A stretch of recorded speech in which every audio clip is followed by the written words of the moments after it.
La vida es un mosaico de experiencias y entre las más universales y desafiantes se encuentra la pérdida. El duelo es una respuesta natural a esa pérdida, una herida emocional que requiere tiempo, comprensión y a veces apoyo para sanar. Cuando el dolor se vuelve abrumador y la esperanza se desvanece, puede llevarnos a uno de los lugares más oscuros de la experiencia humana, el suicidio. En este video, mi compañera Elena Morgado y mi persona Marily Baptista exploraremos el duelo y el suicidio desde una perspectiva psicológica. Nuestro objetivo no es solo informar, sino generar conciencia, romper el estigma y proporcionar herramientas que puedan salvar vidas.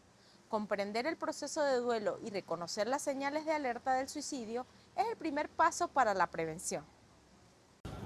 Para empezar, ¿qué es el duelo? Más allá de la tristeza, el duelo es el proceso psicológico y social que nos permite adaptarnos y reconfigurar nuestra vida tras una pérdida significativa.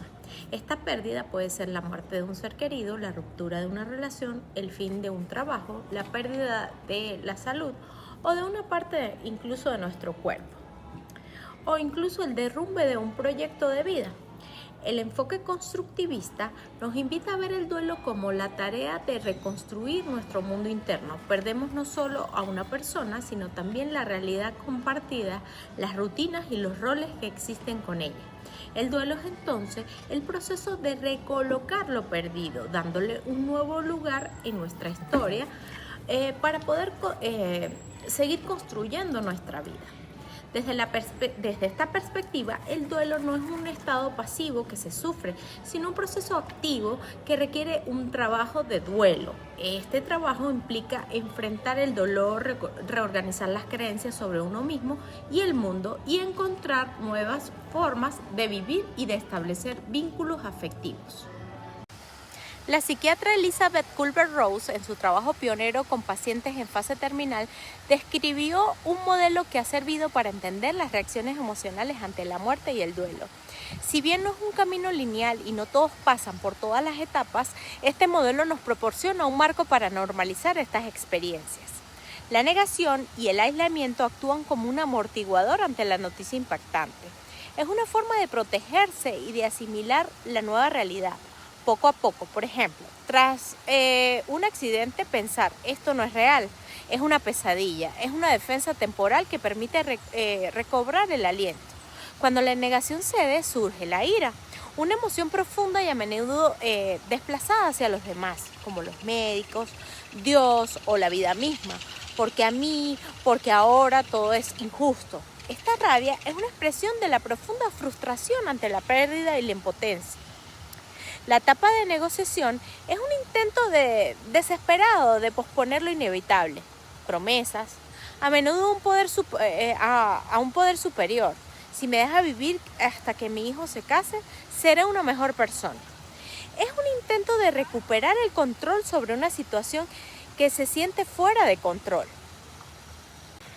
La depresión es la etapa del profundo dolor preparatorio. Se reconoce la certeza de la pérdida y se empieza a llorar lo que se ha ido y lo que no se podrá vivir. Es una tristeza genuina que no debe ser minimizada con frases como ánimo, sino acompañada. Es en esta fase donde el riesgo de complicaciones es mayor. Finalmente, la aceptación no es resignación ni felicidad. Es un estado de paz interior donde la persona ha podido procesar el dolor y en el caso de la muerte inminente espera el final sin lucha, encontrando una serenidad que permite el descanso final. En el duelo, la aceptación significa poder vivir con la ausencia, sin que el dolor impida seguir adelante. El trabajo de aflicción es el proceso activo de resolver los problemas psicológicos que surgen con la pérdida. A menudo se describe en 3 etapas. El choque e incredulidad inicial, donde la persona puede sentirse aturdida y desconectada de la realidad. Luego la preocupación por la memoria de la persona perdida, un periodo de intenso recuerdo y añoranza, donde los recuerdos pueden ser muy vividos y dolorosos. Finalmente, la resolución, que no significa olvido, sino poder recordar con una mezcla de cariño en lugar de dolor agudo. Es la capacidad de encontrar un nuevo equilibrio en la vida. Sin embargo, cuando este trabajo se bloquea, podemos hablar de un duelo complicado, un problema de gran relevancia clínica. Factores como la muerte súbita o violencia, la falta de un cuerpo y un ritual de despedida, lo que se conoce como pérdida ambigua. El aislamiento social o las vivencias intensas de culpa y vergüenza pueden hacer que un duelo se cronifique o se exprese de forma distorsionada. El concepto de pérdida ambigua, desarrollado por Pauline Bowes, describe situaciones donde la pérdida no está claramente definida, como una desaparición forzada o cuando un ser querido está físicamente presente pero psicológicamente ausente, como el Alzheimer. Esta ambigüedad bloquea el proceso de duelo y genera un estrés crónico. Es aquí donde la intervención psicológica se vuelve crucial para ayudar a la persona a encontrar un nuevo significado y seguir adelante. Bien, hemos llegado al punto de cómo podemos ayudar a alguien que está en duelo o cómo podemos ayudarnos a nosotros mismos. Aquí hay algunas estrategias claves basadas en la evidencia. Una de ellas es compartir la pena. Lo más importante es ofrecer un espacio seguro para la expresión. No se trata de dar soluciones o frases de ánimo vacías, sino escuchar activamente y con empatía. No minimizar el dolor. Frases como entiendo cómo te sientes o todo pasa por algo pueden ser contraproducentes. Ofrecer ayuda práctica es otra de las opciones. Las palabras a menudo fallan. Acciones como cocinar, cuidar a los niños o hacer tareas del hogar pueden ser un apoyo inmenso y tangibles. La ayuda concreta demuestra un cuidado genuino. Ser paciente. El proceso de duelo no es lineal ni tiene un calendario. Hay que respetar los tiempos de cada persona y permitir que tenga altibajos. No hay una fecha de caducidad para el dolor. Y una de las últimas opciones es buscar ayuda profesional. Cuando el dolor es insoportable, se mantiene en el tiempo o interfiere gravemente con la vida diaria, un psicólogo o psiquiatra especializado puede ofrecer herramientas para elaborar el duelo y prevenir complicaciones. La terapia de duelo puede ser fundamental para ayudar a la persona a identificar y expresar las emociones, aceptar la realidad de la pérdida, reajustar su vida y finalmente recolocar a la persona perdida en un lugar significativo en su memoria. Hola, mi nombre es Elena Morgado. Hay temas que definitivamente nos da miedo hablar y el suicidio es uno de ellos. Pero la ciencia y la salud pública nos demuestra algo contundente, que el silencio no protege y la información sí. Vamos a entender a continuación qué pasa realmente en el cerebro y la mente de alguien que está en crisis, qué dicen las estadísticas de este tema y lo más importante, cómo tú y yo podemos prevenir o salvar una vida con herramientas prácticas.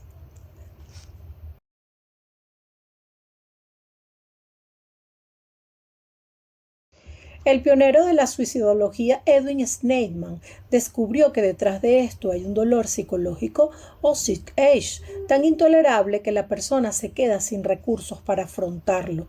Quien lo contempla no quiere realmente morirse, lo que quiere es detener un dolor que ya no puede soportar. ¿Por qué este dolor afecta a unos más que otros? Este gráfico que vemos a continuación es una analogía del tazón de agua. Nos ayuda a explicar cómo interactúa nuestra biología en torno al frente del desarrollo de una condición de salud mental y con factores que pueden ser externos. Por ejemplo, vemos allí un tazón, una taza. Esta representa a la persona humana. Cada individuo posee un tamaño, una capacidad de resistencia base ante las dificultades de la vida. El volumen total del tazón llega o hasta el borde superior representa el límite de la resistencia psicológica antes de colapsar. La diátesis es el nivel de agua con el que el tazón ya viene lleno de fábrica, es decir, representa la vulnerabilidad biológica que podemos heredar o que está preexistente en cada persona, por ejemplo, con factores internos o endógenos que no podemos controlar directamente. Esta predisposición genética puede estar asociada a variaciones del ADN que afectan el temperamento, la regulación de los neurotransmisores. También está asociada a los antecedentes familiares, que algunos tengan trastorno de ánimo o de conductas de riesgo, a condiciones preexistentes como traumas infantiles tempranos que alteraron de manera permanente el sistema de respuesta de estrés del cerebro. Y por supuesto a la sensibilidad biológica o una mayor reactividad del sistema sistema nervioso ante estímulos amenazantes. Una persona con alta diátesis empieza la vida con el tazón casi lleno y esto aumenta su vulnerabilidad. El estrés o la nube de tormenta y la lluvia representan esos elementos estresantes o factores ambientales que pueden detonar de manera cotidiana. Por ejemplo, traumas y pérdidas, eventos de alto impacto social, muertes de seres queridos, estrés crónico, vivir bajo presión constante en entornos laborales tóxicos o en dinámicas familiares disfuncionales, presión financiera, deudas, quiebre, inestabilidad económica, problemas relacionales, rupturas amorosos, divorcios, disputas severas, dificultades cotidianas, el acumulado de pequeños estresores del día a día. La línea roja cerca del borde en el umbral es el punto de tolerancia máxima de la persona, mientras el agua, la vulnerabilidad, todos estos estresores acumulados, se mantenga por debajo de la línea, la persona experimenta malestar, pero logra funcionar y mantener el equilibrio, porque aún conserva algunos recursos emocionales que le permiten lidiar con esto. Pero ¿qué hay cuando se desborda? Cuando esa lluvia de estrés es tan persistente, hace que ese nivel de agua o nivel de situaciones estresantes supere la línea del umbral y ocurre el desbordamiento. Científicamente entonces expresamos cómo representa entonces el inicio de síntomas clínicos o situaciones de desborde emocional, condiciones de salud mental, como por ejemplo episodios de depresión mayor, crisis de ansiedad o pánico, brotes psicóticos o sintomatología de esquizofrenia. La crisis suicida es el intento autolesivo que ocurre precisamente como una forma desesperada y disfuncional para frenar ese desbordamiento emocional y ese dolor psicológico que ya no cabe en ese recipiente. Como hemos Clínicamente visto, hay tres grandes aceleradores un destino del inevitable, riesgo, sino es el desenlace de un dolor psicológico agónico que anima la mente y apaga la perspectiva de anteriormente, la impulsividad. Prevenirlo no requiere que rompe esa barrera de miedo para hacernos colectiva de romper y el consumo de sustancias que actúa con empatía a las personas y estar dispuesto a sostener la mano de quienes padecen o se ahogan en tormentas. Afirmar Clínicamente hay tres grandes aceleradores no es del una riesgo frase vacía, para es una realidad tentativas de científica suicidio, y los humana. trastornos de Cuando ánimo, abrimos como canales la de depresión diálogo mayor, honestos, como lo hablamos compasivos y empáticos, anteriormente, disminuimos la la impulsividad presión clínica interna que rompe puede esa tener una barrera persona de miedo para hacernos daño, entendiendo y que el aunque consumo su de dolor es sustancias válido, que su actúa historia como no tiene por qué desinhibidor terminar allí. neurológico Por otro lado, que cuando puede ser vimos al fatal en principio medio de momentos esta de exposición. crisis. Tampoco podemos cerrar Clínicamente hay tres grandes sin aceleradores abrazar del profundamente riesgo a las personas para que las viven tentativas de un duelo suicidio, o que los son trastornos super de ánimo ánimo, como la la depresión la mayor, partida de como un lo ser hablamos querido anteriormente, por esta la causa impulsividad desata también clínica que rompe procesos esa barrera singularmente de miedo complejos y para dolorosos, hacernos daño, acompañados y el consumo normalmente de de culpa, sustancias que actúa de como heridas, que desinhibidor a veces no tienen neurológico, respuesta y que muchas puede ser veces fatal fatal en en momentos estigmas de sociales. crisis. Sanar esa herida no significa Clínicamente hay tres grandes aceleradores del riesgo lejos de encontrar una para las explicación, tentativas de aprende suicidio, a los vivir con la trastornos de ausencia ánimo, de como esa la depresión persona, mayor, como lo de hablamos esa premisa anteriormente, o de ese amor la que impulsividad en algún clínica momento que rompe perdió. esa barrera Este espacio de miedo compartido para con hacernos otros se hace daño, más y el consumo de infinitivamente grande sustancias que ante actúa la como tragedia de una desinhibidor partida de un neurológico, ser querido. que puede Entonces, ser fatal acompañar en a quienes momentos de atraviesan crisis. este dolor tan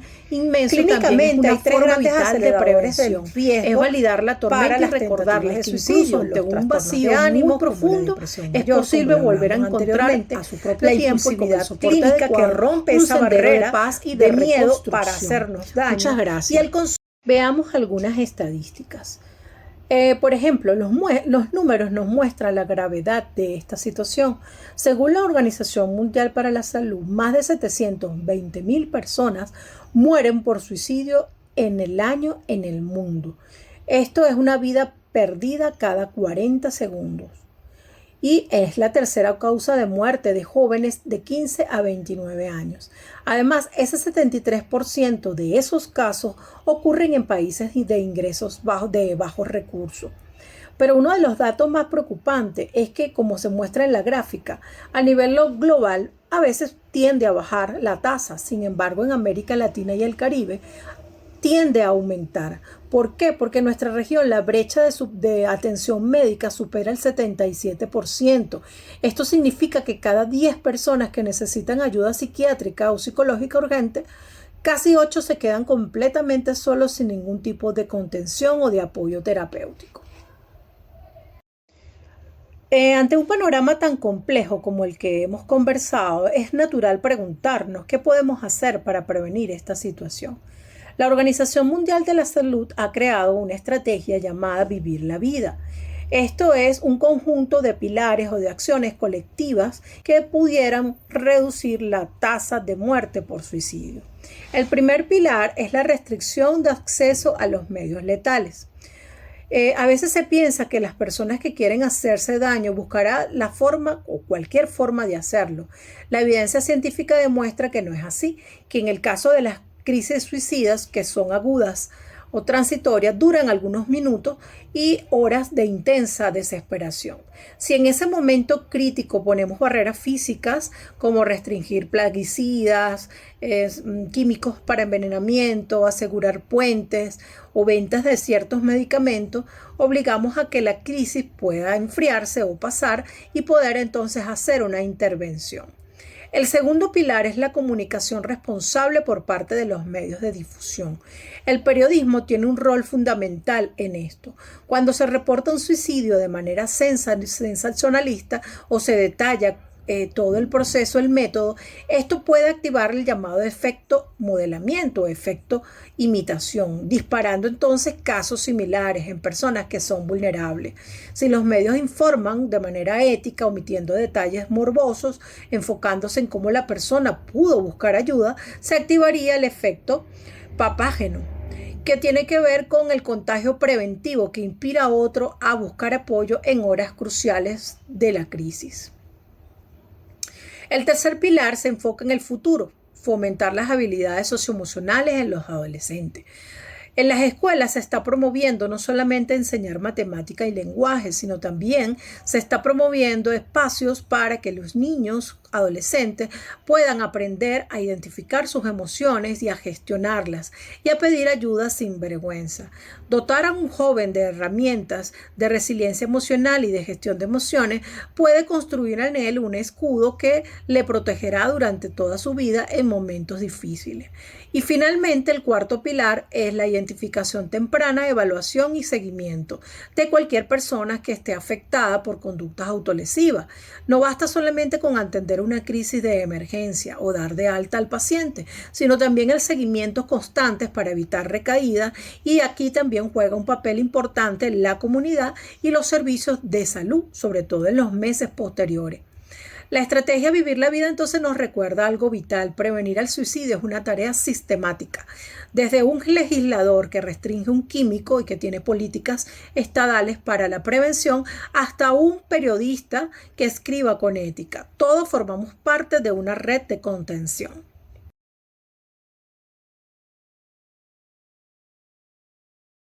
Como hemos visto, entonces el suicidio no es un destino inevitable, sino es el desenlace de un dolor psicológico agónico que nubla la mente y apaga la perspectiva del futuro de la persona.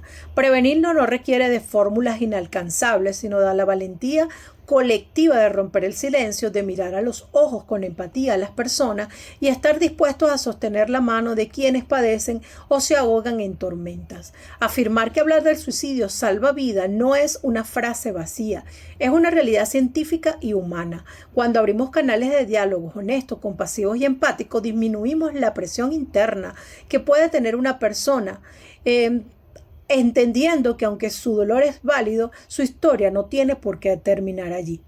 Por otro lado, como vimos al principio de esta exposición, tampoco podemos cerrar al espacio sin abrazar profundamente a las personas que viven un duelo o que son supervivientes de duelo. La partida de un ser querido por esta causa desata también procesos singularmente complejos y dolorosos, acompañados normalmente de culpa, de heridas, que a veces no tienen respuesta y que muchas veces se acompañan de estigmas sociales. Sanar esa herida no significa que la persona olvide, sino que lejos de encontrar una explicación, aprende a vivir con la ausencia de esa persona, de esa premisa o de ese amor que en algún momento perdió. Este espacio compartido con otros se hace más infinitivamente grande ante la tragedia de una partida de un ser querido. Entonces, acompañar a quienes atraviesan este dolor tan inmenso también es una forma vital de prevención. Es validar la tormenta y recordarles que incluso ante un vacío muy profundo es posible volver a encontrar a su propio tiempo y con el soporte adecuado un sendero de paz y de reconstrucción. Muchas gracias.